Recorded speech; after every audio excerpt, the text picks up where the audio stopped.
The world is changing so fast. We need to find new ways. We all need to open our consciousness. I want to invite great personalities to make you discover new phenomena, stunning pathways, amazing ways of healing, and new ways of perceiving reality.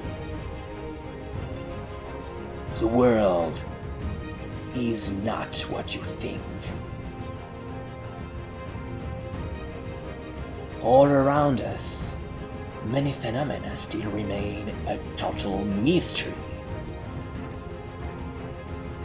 Follow me, and let's explore together Unexplored Roads.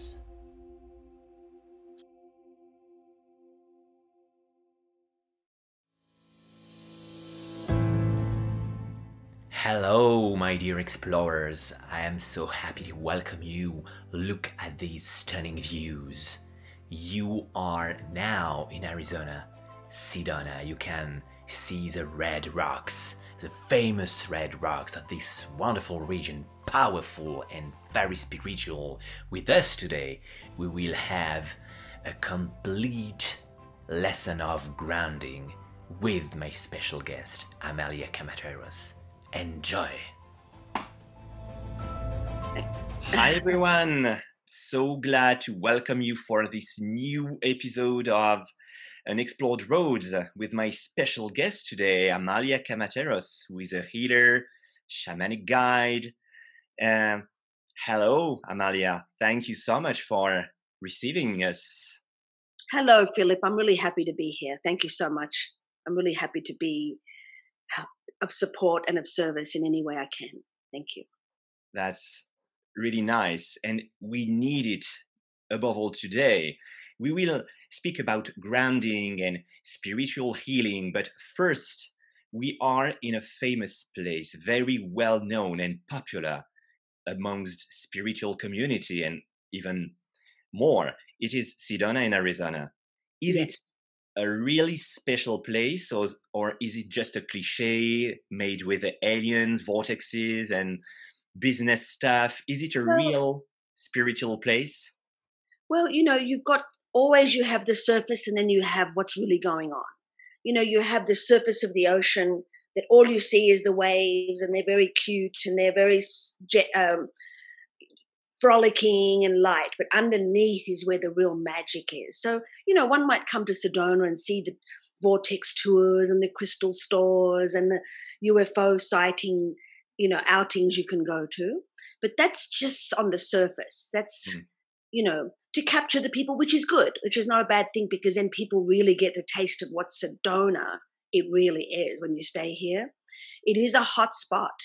Sedona is a hot spot, not I'm talking about physically, even though we are in Arizona and it's very hot most of the year, but it's a transformational hotspot.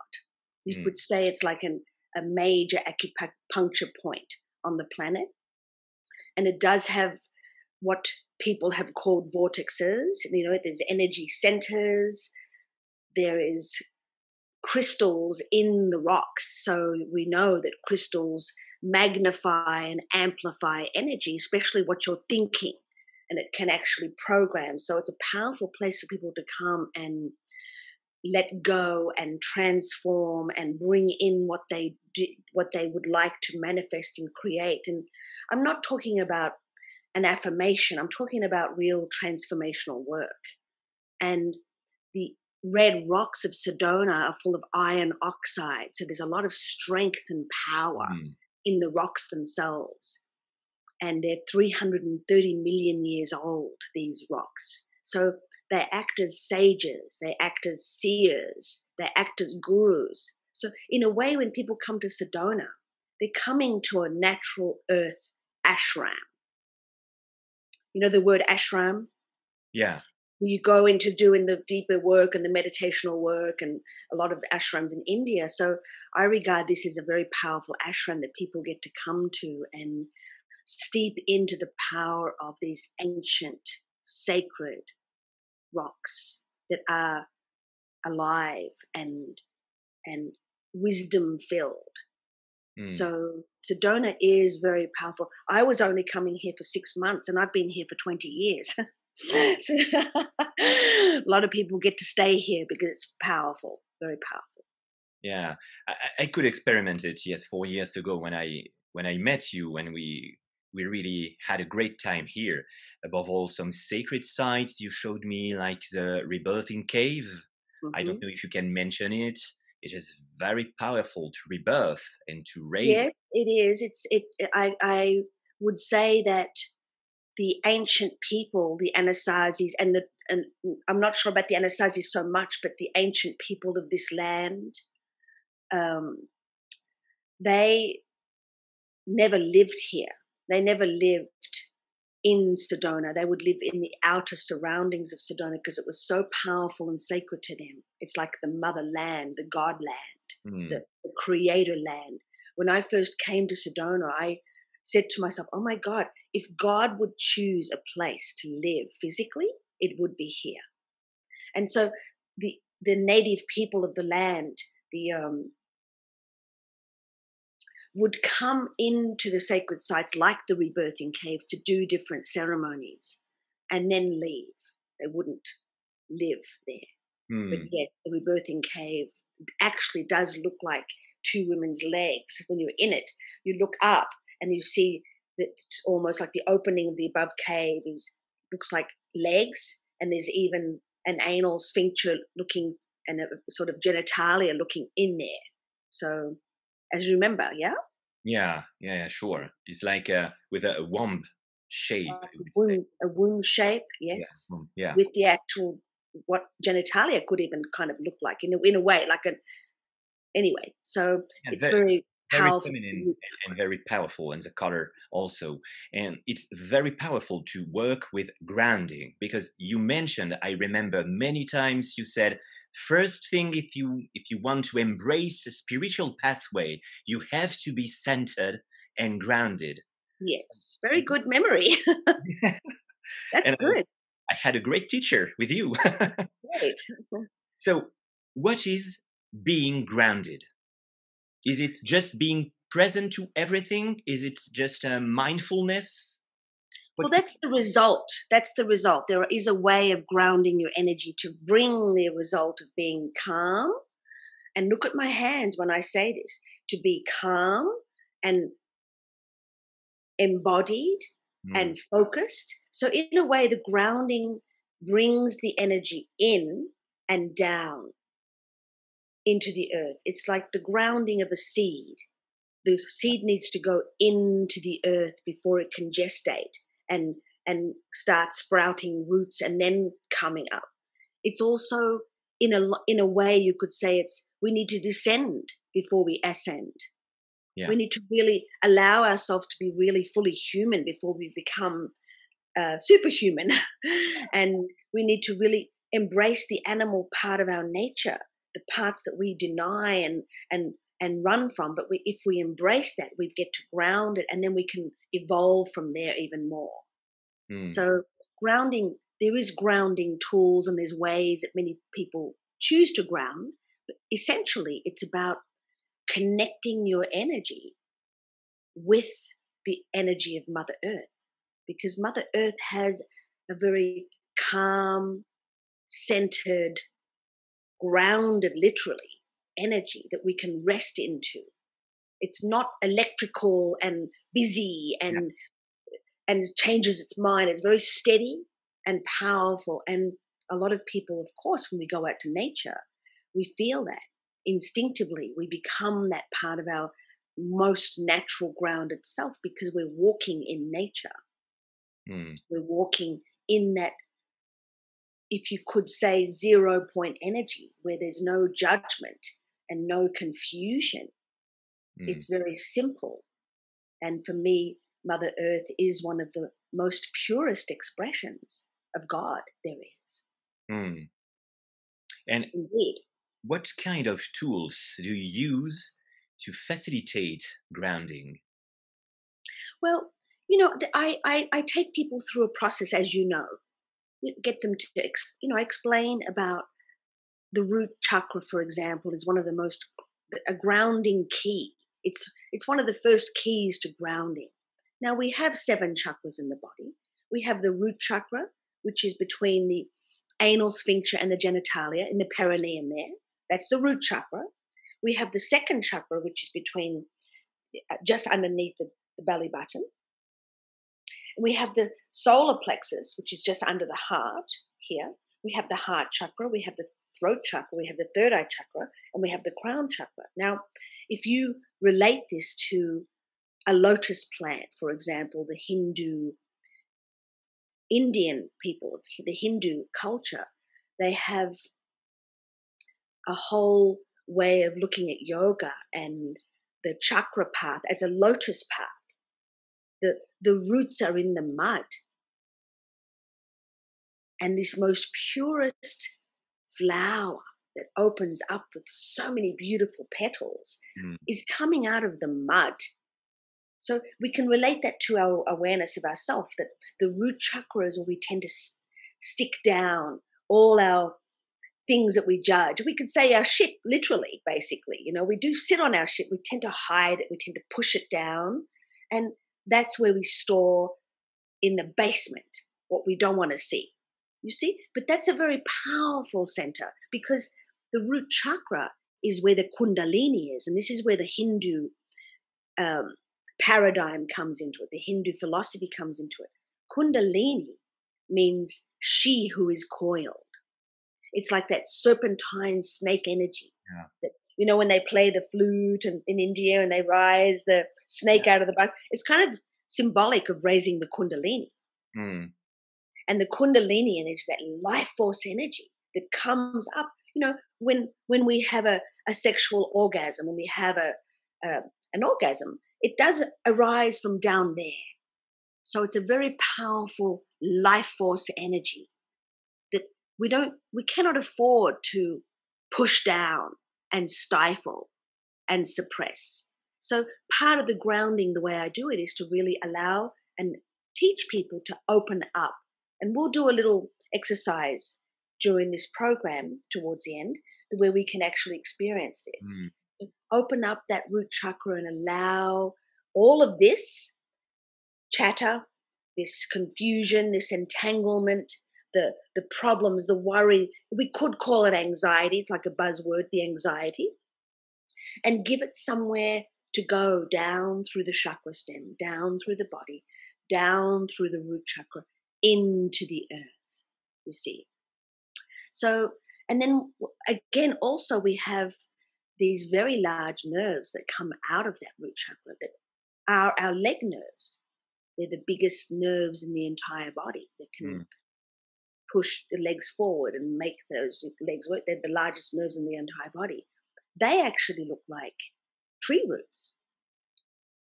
If you look up the sciatic nerves, they look like tree roots. So they're coming out of that root system. And it's like we have our own roots in our legs. We can use the imagery of those roots coming out of that root system, out of the buttocks area, down into the earth to make contact. So it's not just a mental thing. We actually can apply this through our body to connect into the earth this way. You mentioned chakras, which are like vortexes. It's like in Sedona. So can you work with the vortexes to open the chakras? Are there similarities between them? Can you explain the system? Yeah, you can. Yes, a lot of people probably do that.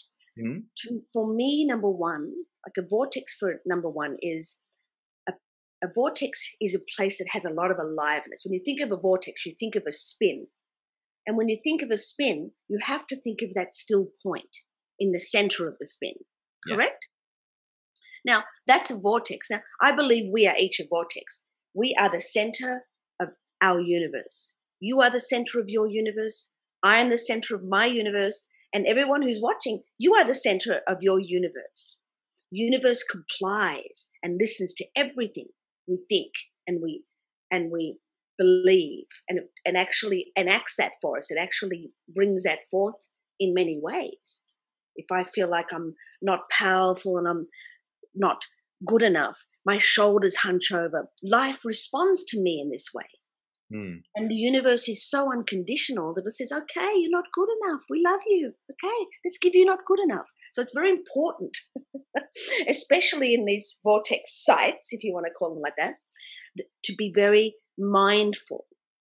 Mm. And yes, there is power in these centers, just like there is more power in each of our chakras of our body, because they're energy centers. So Mm. when we learn how to work with them, and when you can go to a vortex site and be present, you can, of course, feel which chakra you need to work on and apply that into the vortex energy, because the vortex energy is an amplifier. There's a Mm. lot of aliveness, there's a lot of energy, and there's a lot of amplification that happens. So yes, you can work with chakras into the vortex. And just before settling in Sedona, you traveled a lot, and you mentioned your journey, your spiritual or your own spiritual journey through this book, which has a wonderful title, Spirit of the Stones, which is really amazing for those who want to embrace a spiritual pathway. So, can you explain the title, Spirit of the Stones? Are you able to feel the messages of the stones? And what kind of message did you receive? Great question. Very good question. That's great. So yes, Spirit of the Stones, it is the spirit of the stones. In the book and how I was called from Australia, I was a naturopath doctor in Australia. That means for many people, they might know it as a holistic doctor. And I was very busy and I had a big life. And this Sedona energy came into my world when I was sitting and being very still in my medicine wheel, the back of my land. And this word Sedona came into me and opened my body like a safe. I heard these three kind of clicks like a safe, and then I heard a click and my hands opened. And in those days, we didn't have computers in those days. I'm kind of revealing my age here a bit. Excuse me. And I could feel this downloading of whatever this Sedona thing was. And I had received messages and omens and dreams for 1 year constantly. And you read the book, you'd see it's constant. The spirit was relentless with me, Yeah. absolutely relentless. It's like people who read my book go, are you kidding me? You denied spirit so much. And maybe because I denied it, and my dharma, my karma, my soul path was to come here and be a secretary for the earth, to tap into the stones. I was denying it. I was kind of scared. It's like, I don't know, is this real? And I really tested spirit and Mm. had a very strong relationship with spirit in this way. And a lot of few shamans have read the book and got a little upset at me that I got so much attention from spirit. But it did certainly bring me here to come to this, particularly to the stones of Sedona in this area, and listen to the wisdom of Mother Earth through the stones. Now, the ancient people, the indigenous people, were already doing this. This is a shamanic way of connecting into the unseen world. The unseen world is what the shamans do. They go into the unseen world, whether it's spirit Mm. or whether it's under the earth, in the unseen, in the shadow realm. And this is also where I work with people. I go into the unseen places of their own being and bring light to it, return that to them so they can see consciously what they've been hiding from, what they've been sitting on, especially in the root chakra, because it's the most powerful place. Yeah. That's the stem of the chakras begin there.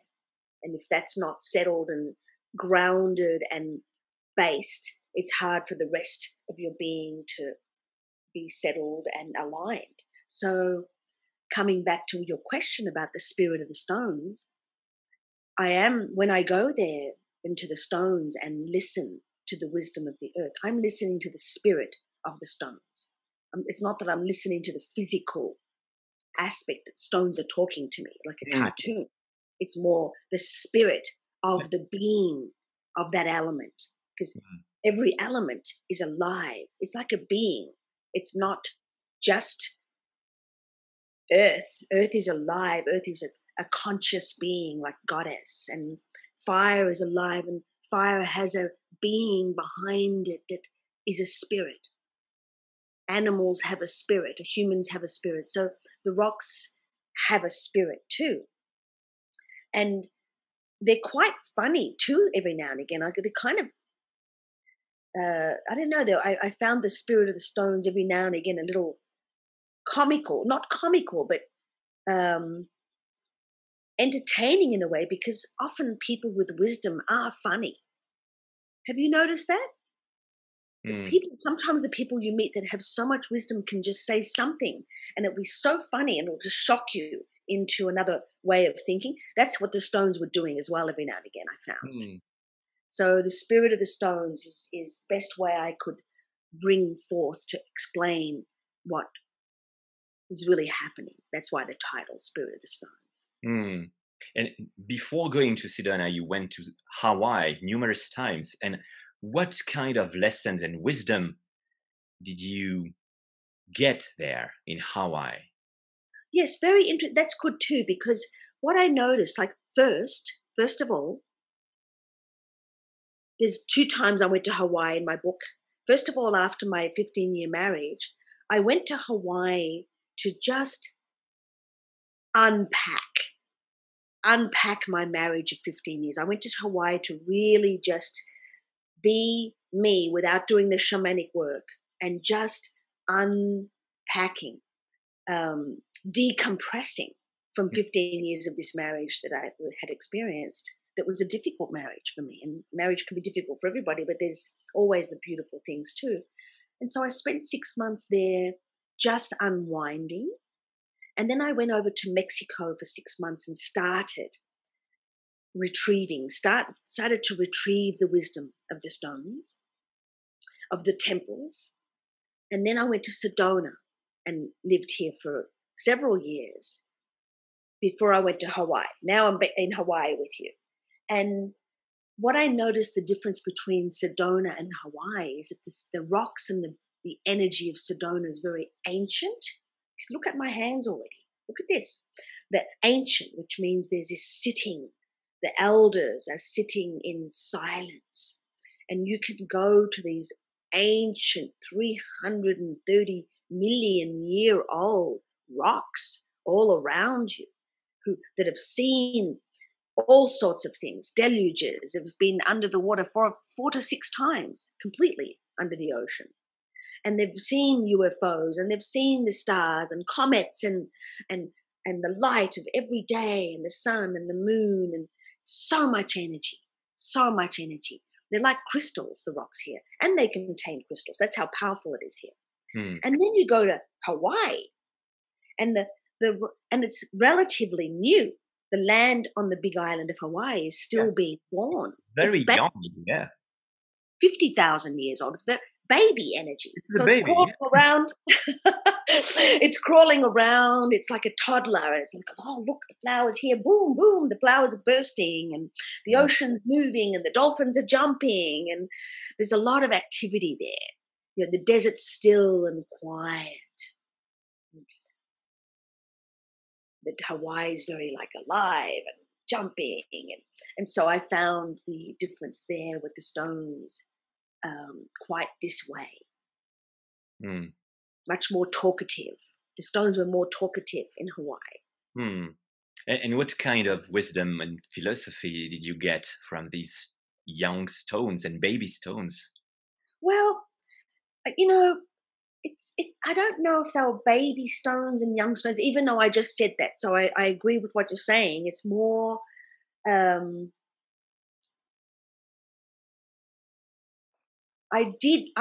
Because I've been training myself to listen to the wisdom of the stones. The whole premise of this book, the whole premise of me moving from Australia over to Sedona, was to retrieve the wisdom that was lying dormant in the stones.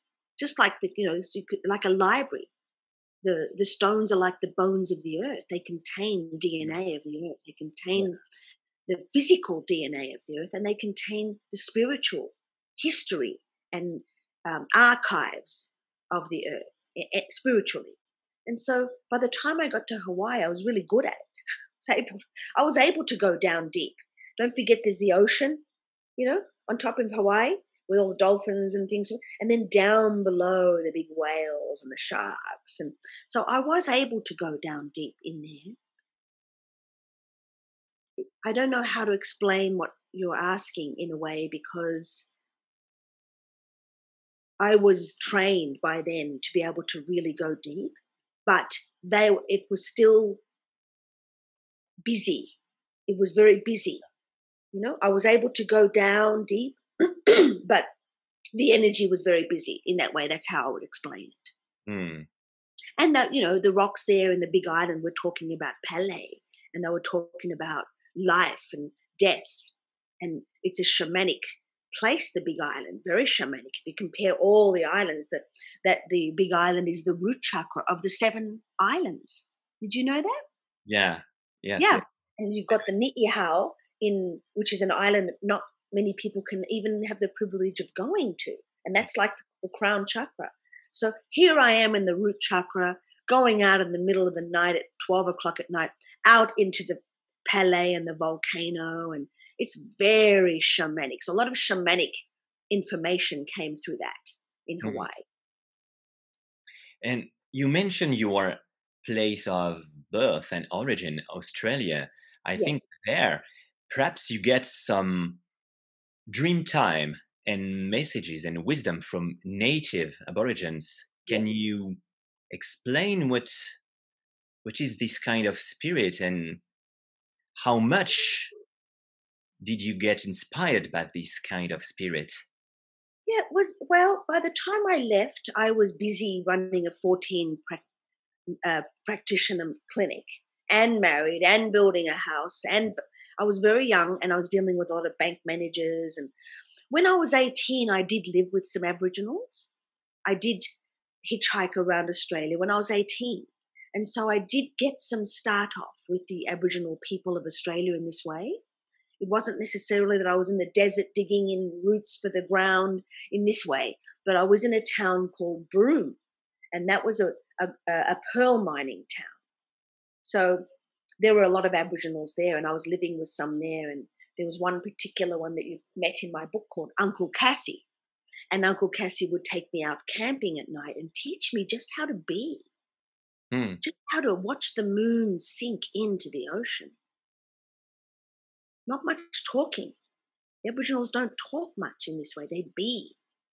And he would show me the footprints in the rocks of the dinosaurs, and we would go. He would show me how to make fishing nets and make my own necklaces and carve. And don't forget, back then it may not have been outlawed, and the Aboriginals were allowed to catch turtles. Now the turtles in Australia, they're not like this, how you see them here in America. Anyway, I don't know about Europe, but here in America, they're large, but in Australia, everything's larger. Everything's huge. Like, you get lizards here, and in Australia, they're big goannas, and you get Quite. turtles that are this big, and in Australia, they're really like 6 foot long. So he would bring the turtle back. The tribe would cut it up and share it with the tribe, and would teach me how to cook turtle and dugong, which is like a sea pig, and this sort of thing. So I already had a flavor of becoming earth with the Aboriginal, my beautiful Aboriginal friend, Dr. Cassie, Uncle Cassie. And then later on, the land itself is very primal in Australia. It's beautiful, and it's very primal, and it is very, very ancient. But I wasn't tapped into it so much. There was more healing people and being a doctor in the natural doctor that way. And then just before I came here, before I heard that word Sedona in the stone circle, I had readopted that way of the Aboriginal way, where I was so exhausted from running a clinic and being a wife and building a house and taking care of a lot of people, where at the end of the day I would just go and sit in the stone circle. And I was so exhausted that I couldn't even apply a meditation technique. I just would have to just sit. Even applying, take a breath, even was too much for me. That's how exhausted I was at a young age doing all this stuff, Mm. And I remember just sitting there and I felt like I was an Aboriginal, like just be. And and that's where the magic of the Sedona energy came in. And when I came to Sedona, for many years, and then I went back to Australia, I went to Ayers Rock, in how people know the term Ayers Rock. And I returned some stones from there that I was given from my husband many, many years back, that I had traveled with me into Sedona. And I realized after just working with the stones and listening to the stone beings that it was important that I return those sacred rocks back to Uluru, which is the correct name of Ayers Rock, Uluru. So I took pilgrimage, went back to see my family, and I took a pilgrimage from Melbourne to Alice Springs to take these rocks back. And that's where I really experienced the Dreamtime energy. Mm. Everything there for me was so stark, like hot and what can I say? It was very alert and stark, and even a crow that would come. Everything was piercing. And in that heat and in that challenge and in the presence of this powerful rock, I totally felt the dream time. And that the dream time really is the presence of being for me. Mm. It's the pure presence of being. Some people could call it the Garden of Eden, because the presence of being, the Garden of Eden, is within us. It's not somewhere you have to go to. I believe the Garden of Eden, the memory of our planet and of Earth and our heart connected to Earth is still there. And so the dream time of Australia was, you had to be so present to keep alive, The flies were at you, the crow was crowing, the hot sun and the stones were burning under your feet. You have to be so present that it kind of spat you out into the presence.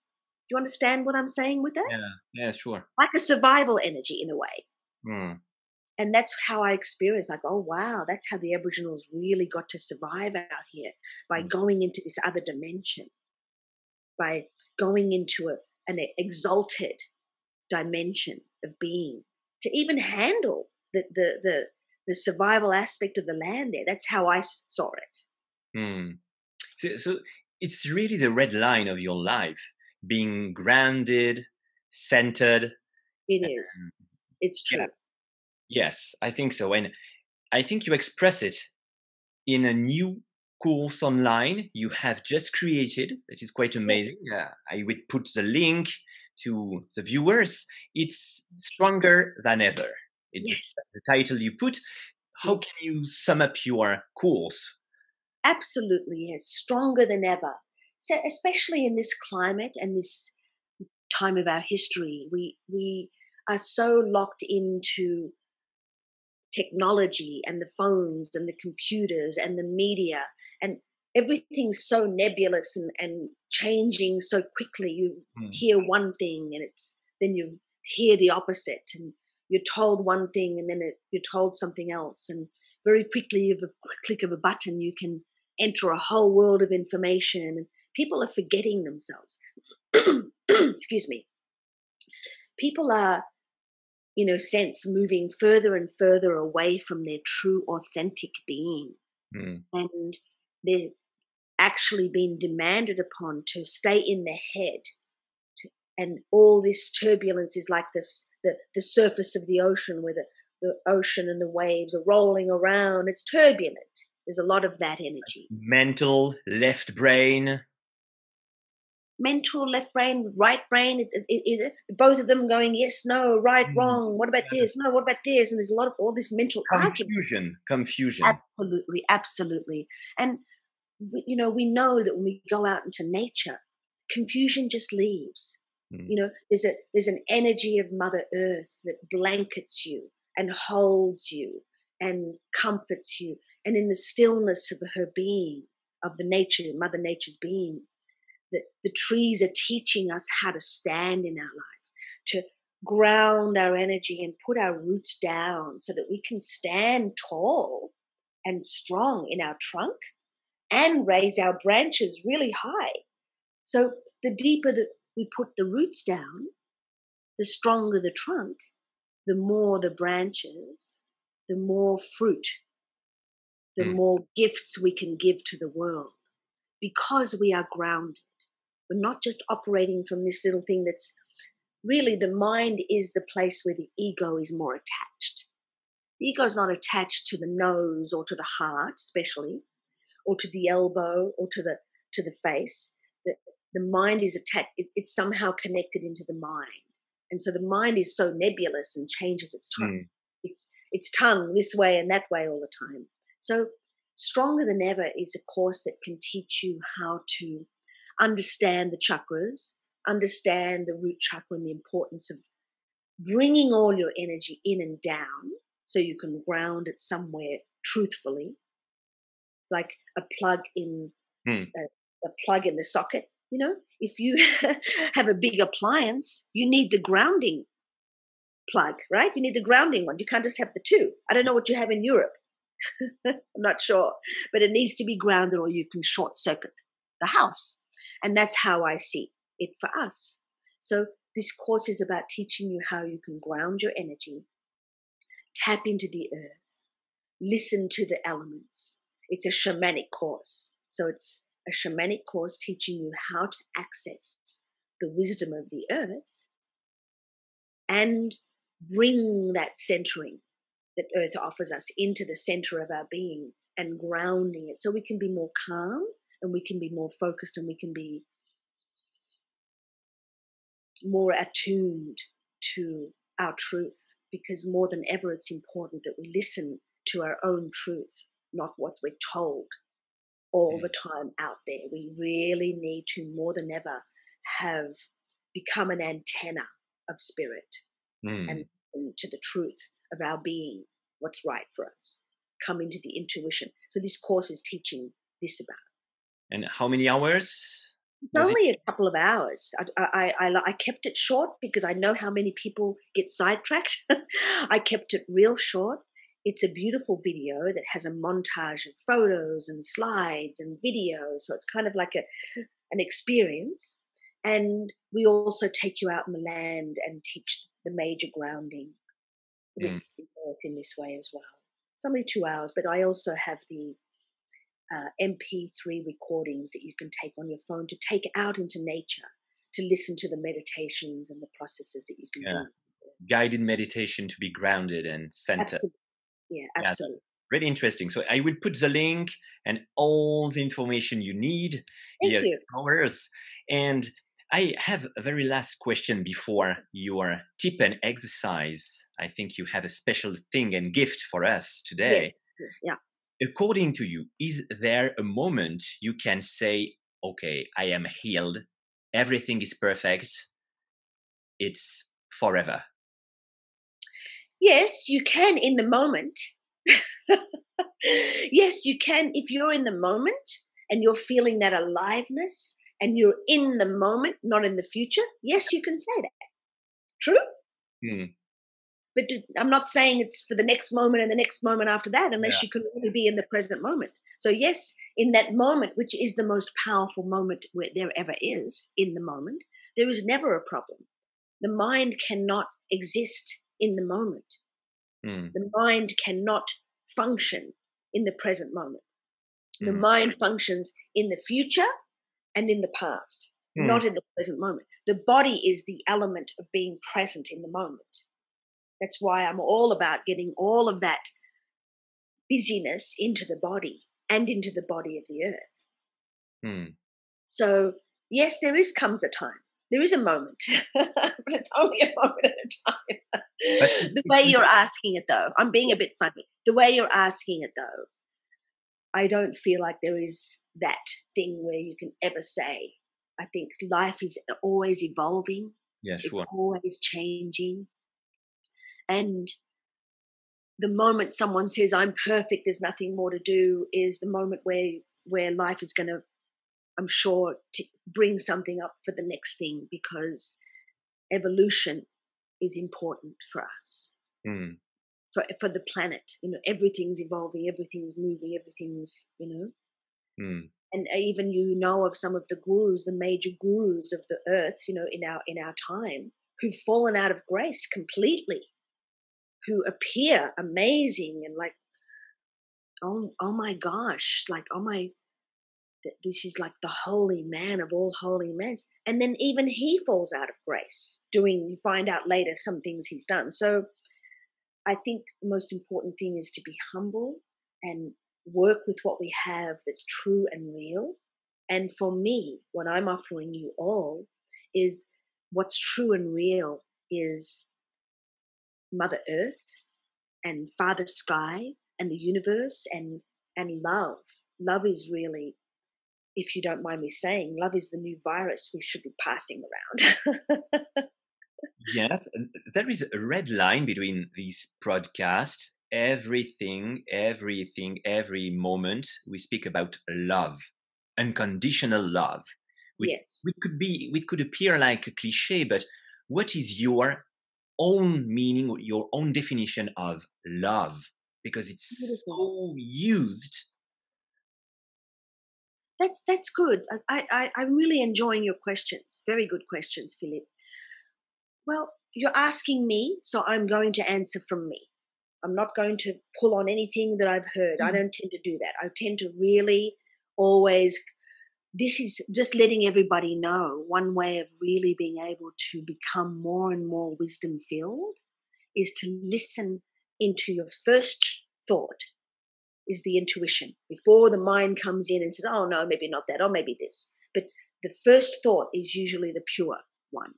Mm. And I also close my eyes and come into my being and my knowingness. That's how I operate more than reading things and trying to grasp things. And it's important for us to read. I do read and I do learn, but I'm also inviting you all to stop and take a moment to really feel. So I'm going to answer your question now. So, what is love to me?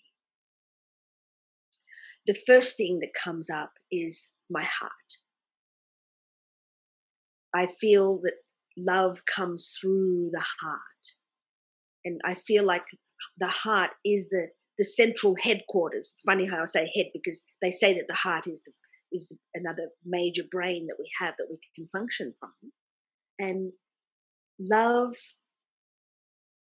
number one, for me, is love from, if you want to call it God. I don't mind using the word God. The creator, mother, father, God, creator. Number one, love for me is connecting into the divine in this way. That's my number one place I go to. And then number two, love, is to bring that divine energy of love, because we all intrinsically know what love is, on the inside level, not grappling for it outside on the horizontal level, but the vertical level between earth and sky. If we become that antenna and stay in our center, we're more likely to receive love, just like a tree receives the light of the sun and takes it down to the earth. We can stand like an inner tree of light, which is also in my course, to take in the love and embody it for yourself and start loving the self. And then we can take that to others.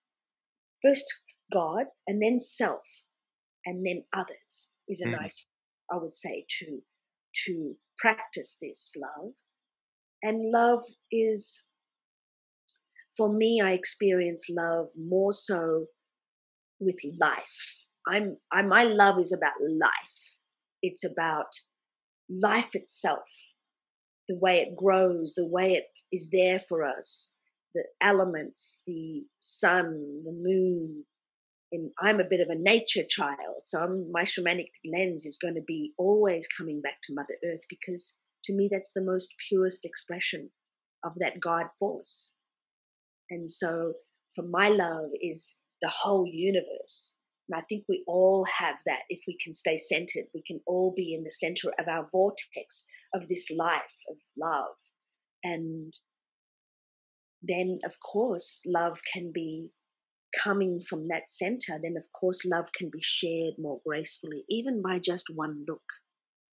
Even one look can change someone's life if you are focusing on love. And I'm not talking about love where you're denying the parts of you that you don't like.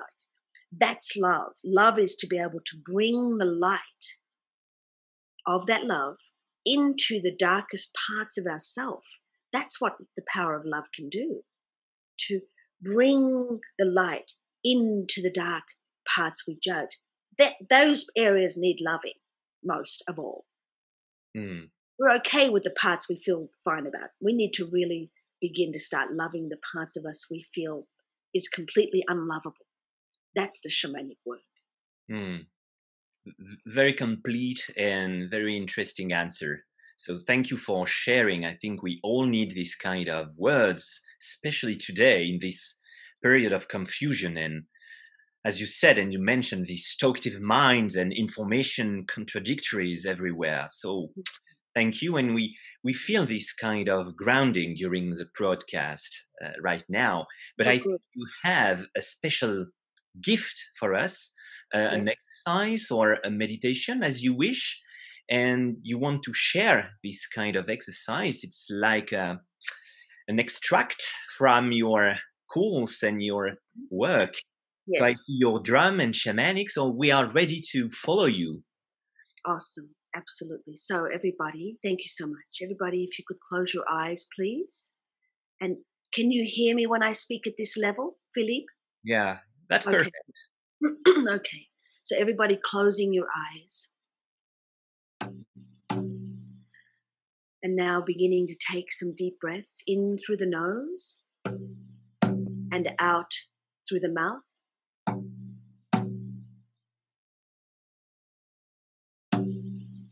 Deep breath in through the nose and let go through the mouth. Another one. Now, on the next exhale and future exhales now, I'd like you to take a deep breath in through the nose. And on the exhale, become the breath as if you can see it, the breath rolling down the body. So you are the breath rolling down the center part of your body. If you only get to the belly button and start from there, we're going down to the root chakra. So every exhale now, taking a deep breath in and allowing the exhale to drop down slowly down the body. And with the breath, you're relaxing. Just follow the breath as if it's leading and guiding you down into the deeper part of your body, all the way down into the root chakra. The root chakra between the anal sphincter and the genitalia. At the base of your being, let every exhale now land you. And with it, take the tension, take the anxiety, take whatever it is stored up in the brain, in the mind, in the worry, and the confusion, and let the breath take it down. There you go. And when you get to the root chakra and your awareness, and your breath can rest down there in the root chakra, just resting there for a bit, breathing down there, where you can feel the earth connecting to the root chakra on the floor or on the seat or whatever it is. It's just a grounding energy. And now I would like for you to contract and release the perineum area. In yoga, it's called the mula bandha. Contract that area between the anal sphincter and the genitalia and release 3 times. And let go on the release on the exhale. And now taking a deep breath in again from the mind, from the above place, from the above. And exhale with the mouth open. Let go with the mouth open. Let go all the way down. Following all the way down. Let your body drop the release all the way down to the root. And now continue breathing down through the open chakra of the root into the earth. Down, even if you're sitting on a chair or on a couch, it's okay. Let it go down. Give it to Mother Earth. Follow that energy, the breath, down into the earth. And let Mother Earth take it. Let her take the tension, the stress, the anxiety, whatever it is, because she knows how to transmute. She knows how to recycle this kind of energy into renewable energy for you. Just like she takes in the dead leaves and the dead branches of the tree and she mulches it up and she recycles it for new energy for the tree. Letting go, surrendering, being at peace with Mother Earth into the ground of your being. And now, just as a tree does, it takes up the nutrients of Mother Earth. And so now the focus is on the inhale and inhaling from the earth like a tree roots would. Inhale into the heart. And as you exhale, let it come up all the way to the top of the crown. Notice how your head lifts up when you do that. And allow the energy of Mother Earth to completely surround you. And again, breathing in from the roots, all the way up into the heart. Fill up with Mother Earth energy, juice, aliveness, power, nutrients. And as you exhale, let it come up all the way into the crown and spill all the way 360 degrees around your body.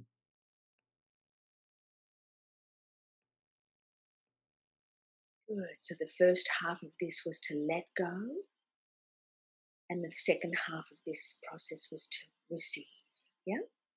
Good. Just notice now before you open your eyes how this feels in your body. How does your body feel? The body is the real place for you to monitor how you are feeling.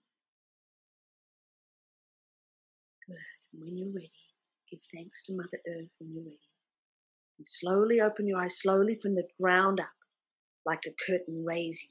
Slowly, slowly from the ground up. Raise up. Yes, there you go.